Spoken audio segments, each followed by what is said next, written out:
2022년 1월 6일 주현절 거룩한 독서를 위한 성서 읽기 시편 72편 왕을 위한 기도 하나님, 왕에게 주님의 판단력을 주시고 왕의 아들에게 주님의 의를 내려주셔서 왕이 주님의 백성을 정의로 판결할 수 있게 하시고 주님의 불쌍한 백성을 공의로 판결할 수 있게 해주십시오. 왕이 의를 이루면 산들이 백성에게 평화를 안겨주며 언덕들이 백성에게 정의를 가져다 줄 것입니다. 왕이 불쌍한 백성을 공정하게 판결하도록 해주시며 가난한 백성을 구하게 해주시며 억압하는 자들을 꺾게 해주십시오.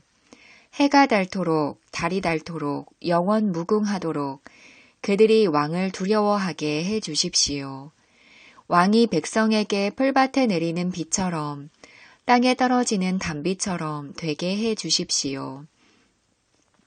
그가 다스리는 동안 정의가 꽃을 피우게 해주시고 저 달이 다 닳도록 평화가 넘치게 해주십시오.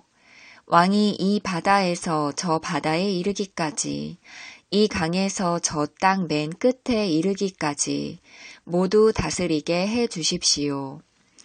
광야의 원주민도 그 앞에 무릎을 꿇게 해주시고 그의 원수들도 땅바닥에 먼지를 핥게 해주십시오.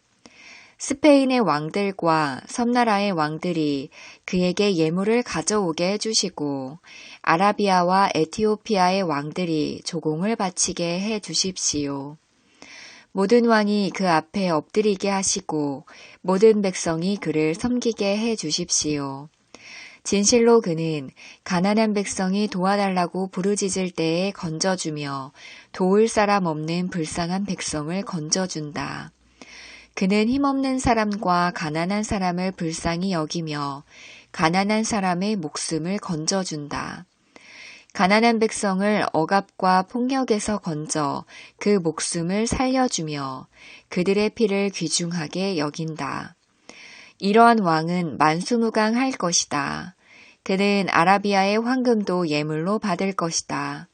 그를 위하여 드리는 기도가 그치지 않고 그를 위하여 비는 복이 늘 계속될 것이다. 땅에는 온갖 곡식이 가득하고 산등성이에서도 곡식이 풍성하며 온갖 과일이 레바논의 산림처럼 물결칠 것이다. 그 백성은 풀처럼 성읍 곳곳에 차고 넘칠 것이며 그의 이름 영원히 잊혀지지 않을 것이다. 태양이 그 빛을 잃기까지 그의 명성이 사라지지 않을 것이다. 뭇 민족이 그를 통해 복을 받고 모든 민족이 그를 일컬어서 복받은 사람이라 칭송할 것이다. 홀로 놀라운 일을 하시는 분, 이스라엘의 하나님, 주 하나님을 찬양합니다. 영광스러운 그 이름을 영원토록 찬송합니다. 그 영광을 온 땅에 가득 채워 주십시오. 아멘, 아멘. 이새의 아들 다윗의 기도가 여기에서 끝난다. 제1독서 이사야 60장 예루살렘이 장차 받을 영광 예루살렘아 일어나서 빛을 비추어라. 구원의 빛이 너에게 빛이었으며 주님의 영광이 아침 해처럼 너의 위에 떠올랐다. 어둠이 땅을 덮으며 짙은 어둠이 민족들을 덮을 것이다. 그러나 오직 너의 위에는 주님께서 아침 해처럼 떠오르시며 그의 영광이 너의 위에 나타날 것이다. 이방 나라들이 너의 빛을 보고 찾아오고 뭇 왕이 떠오르는 너의 광명을 보고 너에게로 올 것이다. 눈을 들어 사방을 둘러보아라. 그들이 모두 모여 너에게로 오고 있다. 너의 아들들이 먼 곳으로부터 오며 너의 딸들이 팔에 안겨서 올 것이다. 그때 이것을 보는 너의 얼굴에는 기쁨이 넘치고 흥분한 너의 가슴은 설레고 기쁨에 벅찬 가슴은 터질 듯 할 것이다. 풍부한 재물이 백길로 너에게로 오며 이방 나라의 재산이 너에게로 들어올 것이다. 많은 낙타들이 너의 땅을 덮을 것이며 미디안과 에바의 어린 낙타가 너의 땅을 뒤덮을 것이다. 스바의 모든 사람이 금과 유향을 가지고 와서 주님께서 하신 일을 찬양할 것이다. 제2독서 에베소서 3장 하나님의 구원 경륜의 비밀. 그러므로 이방 사람 여러분을 위하여 그리스도 예수의 일로 갇힌 몸이 된 나 바울이 말합니다. 하나님께서 여러분을 위하여 일하도록 나에게 이 직분을 은혜로 주셨다는 것을 여러분은 이미 들었을 줄 압니다. 하나님께서는 나에게 그 비밀을 계시로 알려주셨습니다. 그것은 내가 이미 간략하게 적은 바와 같습니다. 여러분이 그것을 읽어보면 내가 그리스도의 비밀을 어떻게 이해하고 있는지를 알게 될 것입니다. 지나간 다른 세대에서는 하나님께서 그 비밀을 사람의 아들들에게 알려주지 아니하셨는데 지금은 그분의 거룩한 사도들과 예언자들에게 성령으로 계시하여 주셨습니다. 그 비밀의 내용인즉 이방 사람들이 복음을 통하여 그리스도 예수 안에서 유대 사람들과 공동 상속자가 되고 함께한 몸이 되고 약속을 함께 가지는 자가 되는 것입니다. 나는 이 복음을 섬기는 일꾼이 되었습니다.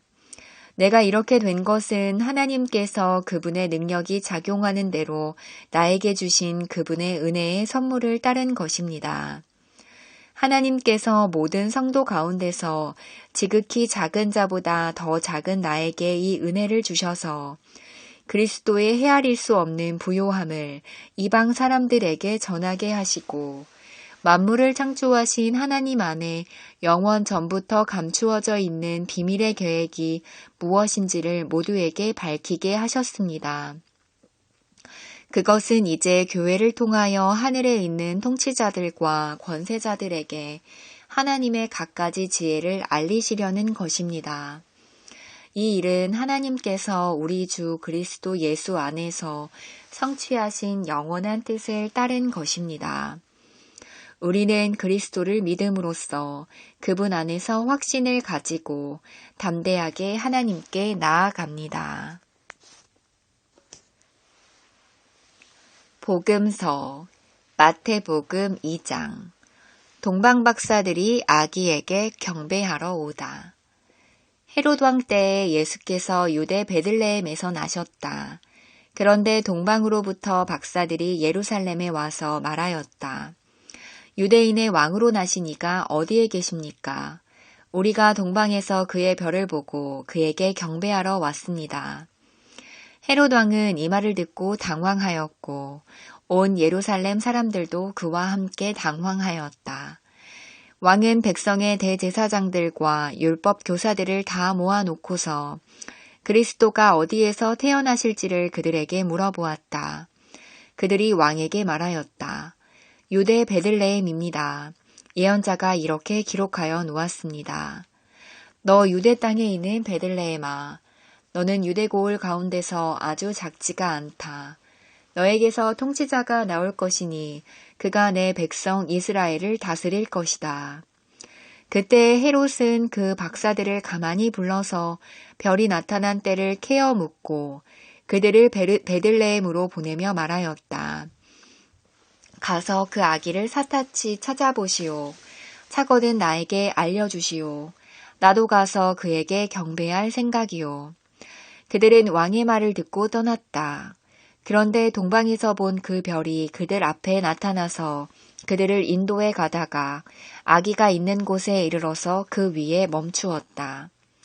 그들은 그 별을 보고 무척이나 크게 기뻐하였다. 그들은 그 집에 들어가서 아기가 그의 어머니 마리아와 함께 있는 것을 보고 엎드려서 그에게 경배하였다. 그리고 그들의 보물 상자를 열어서 아기에게 황금과 유향과 몰약을 예물로 드렸다. 그리고 그들은 꿈에 헤롯에게 돌아가지 말라는 지시를 받아 다른 길로 자기 나라에 돌아갔다. 아멘.